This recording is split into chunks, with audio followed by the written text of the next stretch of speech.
Students, हम बात करेंगे empirical formula from combustion analysis कि कंबस्शन एनालिसिस से हम एम्पिरिकल फार्मूला कैसे डिराइव कर सकते हैं, डिटरमिन कर सकते हैं। तो एम्पिरिकल फार्मूला पहले देख लेते हैं कि क्या होता है। एम्पिरिकल फार्मूला जैसे कि पहले हम देख चुके हैं, सिंपलेस्ट होल नंबर रेशो जो होती है एक मॉलिक्यूलर फार्मूला की, या एटॉमिक रेशो हम एक्चुअली कहेंगे इसको, सिंपलेस्ट होल नंबर रेशो किसकी, एटम्स की, सिंपलेस्ट होल नंबर। अब होल नंबर एटॉमिक रेशो से क्या मुराद है कि एक मॉलिक्यूल में एटम्स जो है वो किस हिसाब से हैं, ठीक है ना, एटॉमिक रेशो। और ये सिंपलेस्ट होती है, मतलब इस तरह से, जिस तरह इसकी एग्जांपल अगर हम यहाँ पर लें तो अगर मेरे पास C6H12O6, ये अगर मेरे पास एक क्या चीज़ है, ये ग्लूकोज है। तो अगर ग्लूकोज का ये मॉलिक्यूलर फॉर्मूला होता है, तो अगर इसके अंदर से कार्बन, हाइड्रोजन और ऑक्सीजन के एटम्स की रेशो देखें कि सिंपलेस्ट रेशो में किस में मौजूद है, तो वो क्या होगी, CH2O। ठीक है, तो ये हमारे पास होता है एम्पिरिकल फॉर्मूला। और ये हम डिटरमिन करेंगे किससे, ये हम डिटरमिन करेंगे कंबस्शन एनालिसिस से। कंबस्शन एनालिसिस क्या होती है, एनालिसिस होता है किसी चीज को एनालाइज करना, और कंबस्शन एनालिसिस क्या होगी कि कंबस्शन की प्रोसीजर जो कि हम कहते हैं कि बर्निंग होती है, किस तरह से, इन एक्सेस ऑफ ऑक्सीजन। ठीक है, बर्निंग इन एक्सेस ऑक्सीजन, ठीक है, access oxygen, O2, oxygen gas जो होती है उसकी एक्सेस में अगर हमारे पास, हम उसको प्रोवाइड करेंगे और उसमें हम बर्न करेंगे किसी कंपाउंड को। यूजुअली इसमें जो हम बात करते हैं वो ऑर्गेनिक कंपाउंड्स की करते हैं, ऑर्गेनिक कंपाउंड्स, यहाँ पर ये भी लिख देते हैं ऑर्गेनिक कंपाउंड्स, कंपाउंड्स के लिए हम शॉर्ट फॉर्म लिख देते हैं, ठीक है, ऑर्गेनिक कंपाउंड्स की। और जब ऑर्गेनिक कंपाउंड की ही ज्यादातर हम इसकी करते हैं, तो हम देखते हैं कि ऑर्गेनिक कंपाउंड्स में क्या होता है, इसके कुछ फैक्ट्स देख लेते हैं कि कार्बन और हाइड्रोजन एटम्स जो होते हैं वो ऑलवेज प्रेजेंट होते हैं। ठीक है, यानी कि ऑर्गेनिक कंपाउंड में कार्बन और हाइड्रोजन तो हमेशा प्रेजेंट होंगे ही। ठीक है, नेक्स्ट हम देखते हैं कि इसके अलावा समटाइम्स हमारे पास, या बाज औकात, या अक्सर औकात बल्कि हम कहेंगे कि ऑक्सीजन भी प्रेजेंट होता है। तो हम कहेंगे ऑक्सीजन एटम भी जो है वो ऑर्गेनिक कंपाउंड में, या ऑक्सीजन का एलिमेंट जो है वो ऑर्गेनिक कंपाउंड में समटाइम्स या ऑफन प्रेजेंट होता है। ठीक है, बल्कि यहाँ समटाइम्स नहीं कहेंगे, हम कहेंगे ऑफन प्रेजेंट होता है। ठीक है, तो इसको हम यहाँ से करेक्ट कर लेते हैं, हम कहेंगे ऑफन प्रेजेंट। फिर हम ये देख लेते हैं कि इसके अलावा हमारे पास क्या चीज होती है। इसके अलावा हमारे पास कभी कभी जो है वो नाइट्रोजन भी होता है। तो नाइट्रोजन के लिए हम लिखेंगे यहाँ पे समटाइम्स।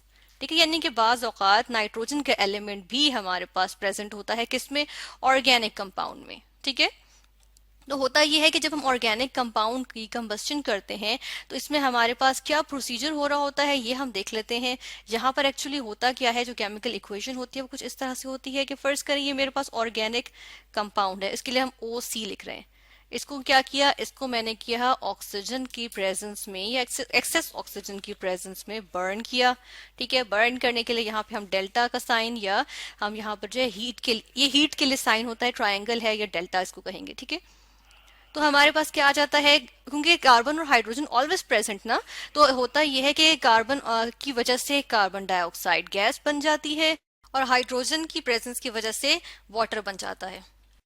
अच्छा, ऑक्सीजन भी तो समटाइम्स ऑर्गेनिक कंपाउंड्स में प्रेजेंट होगी ना, तो ऑक्सीजन की वजह से क्या होता है कि वो जो है वो मजीद ऑक्सीडेशन में ही हेल्प करती है, और ऑक्सीजन की प्रेजेंस में भी कार्बन डाइऑक्साइड गैस और वाटर ही बनता है। ठीक है, फिर हम ये देखते हैं कि समटाइम्स अगर नाइट्रोजन प्रेजेंट हो तो क्या होता है कि यहाँ हमारे पास जो है वो नाइट्रोजन गैस या अमोनिया गैस बन जाते हैं, और ये जो है वो कंडीशंस पे डिपेंड करता है। हम इसीलिए ब्रैकेट में लिखेंगे, क्योंकि हम देखते हैं कि समटाइम्स जो है वो ये हमारे पास कंडीशन आती है।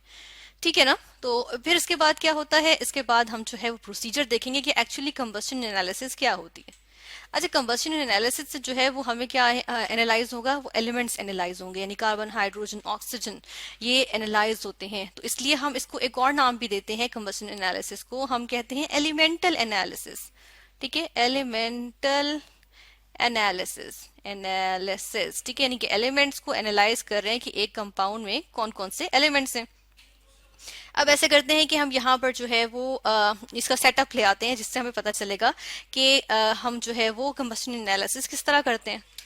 ये हमारे पास इसकी डायग्राम आ गई है, पूरा सेटअप मौजूद आ गया। ठीक है, इसमें हम देखेंगे और प्रोसीजर भी इसी से हमें मालूम हो जाएगा। तो यहाँ पर हम देखते हैं कि फर्स्ट ऑफ ऑल हम क्या करते हैं, ये फर्नेस है ऐसी चेम्बर सा होता है, एनक्लोज चेम्बर, जिसके अंदर हम क्या करते हैं, हम जो है वो बर्निंग करते हैं, ठीक है, हीट करते हैं, हीट जो है वो किसी सब्सटेंस को हीट करते हैं। तो यहाँ पे होता ये है कि क्योंकि हमने कंबस्शन करनी है जो कि एक्सेस ऑक्सीजन की प्रेजेंस में होगी, हम यहाँ से प्रोवाइड करते हैं ऑक्सीजन गैस एक्सेस में।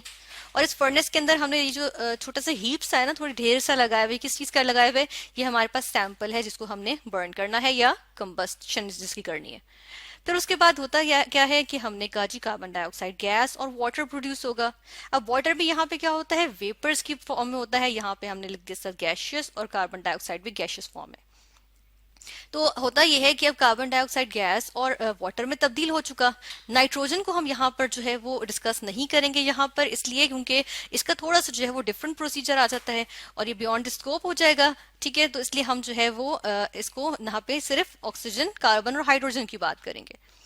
तो यहाँ पर होता क्या है कि कार्बन डाइऑक्साइड गैस और वाटर जो है वो दूसरे चेम्बर की तरफ मूव किए क्योंकि वो गैसेस हैं। अब वो दूसरे चेम्बर में आए तो यहाँ पर हमने रखा हुआ होता है मैग्नीशियम परक्लोरेट, ये उसका हमारे पास फॉर्मूला आ गया। अब होता यह है कि मैग्नीशियम परक्लोरेट जो है वो वाटर के वेपर्स को उनको एब्जॉर्ब कर लेता है। तो हमारे पास क्या बच गया, हमारे पास जो है वो सॉरी कार्बन डाइऑक्साइड गैस बच गई अब, ठीक है ना, क्योंकि वाटर जो है वो क्या हो गया, वो एब्जॉर्ब हो गया। तो कार्बन डाइऑक्साइड गैस जो है वो नेक्स्ट चेम्बर में मूव करती हुई चली जाएगी, ठीक है ना। जो भी हमारे पास मजीद जो हमारे पास बचेंगे जो प्रोडक्ट्स होंगी वो मजीद में अगले चेम्बर में जाएंगी। यहाँ पर क्या होगा, पोटेशियम हाइड्रोक्साइड हमने रखा हुआ है। समटाइम्स हम जो है वो सोडियम हाइड्रोक्साइड भी यूज करते हैं क्योंकि दोनों का एक ही फंक्शन होता है कि वो कार्बन डाइऑक्साइड गैस को जो है वो एब्जॉर्ब कर लेते हैं। जिस तरह छोटे छोटे से बॉल्स या ग्रेन्स से नजर आ रहे हैं ना, जर्रात से नजर आ रहे हैं, छोटे छोटे से पैलेट्स होते हैं इस तरह छोटे छोटे से। तो ये क्या कर लेते हैं, ये जो है वो एब्जॉर्ब कर लेते हैं कार्बन डाइऑक्साइड गैस को। उसके बाद क्या होता है, उसके बाद जो है वो अदर कंपाउंड्स जो होते हैं, यानी कि अगर कोई कंपाउंड्स जो कि एब्जॉर्ब नहीं हुए वो क्या होते हैं, वो यहाँ से रिलीज हो जाते हैं। लेकिन जो कार्बन और हाइड्रोजन होते हैं उनके साथ क्या सलूक होता है कि वो कार्बन डाइऑक्साइड और वाटर में ही कन्वर्ट हो जाते हैं, ठीक है ना। तो इसलिए वो हमने जो है यहाँ से एब्जॉर्ब कर लिए। फिर हम ये हमने जो प्रोसीजर देखा है कि कंबस्शन एनालिसिस में हम जो है वो किस तरह से हम क्या करते हैं, इसका प्रोसीजर कैरी आउट करते हैं। और इसके जो मजीद जो इसकी डेरिवेशन सारी आएंगी या जिसके थ्रू हम एम्पिरिकल फार्मूला को डिटर्मिन करेंगे, वो हम नेक्स्ट वीडियो लेक्चर में स्टडी करेंगे।